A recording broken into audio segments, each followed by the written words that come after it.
এরমভাবে আমাদের বড় বাবা পুড়ে গেছে পুরো। তো সেই মন্দির, যেই মন্দির আমি বারবার দেখাই, আমাদের সব দেখো কাতারে কাতারে লোক সব ছুটে এসছে, কাতারে কাতারে মানুষ সব ছুটে এসছে। দেখো কি অবস্থা। দুদিন পরে হরিনাম হবে আমাদের পাড়ায়। কার্তিক মাস ভোর যে ঘুরেছিল তার প্যান্ডেল করা হয়েছে, কিন্তু তার মধ্যেও হঠাৎ এরকম অবস্থা কী করে হলো বাবাকে দেখাই যাচ্ছে না। দেখো বাবার কী অবস্থা হয়েছে।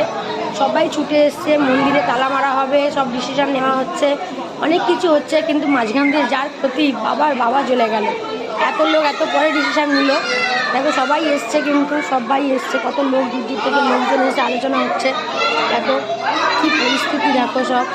এদিকে কিন্তু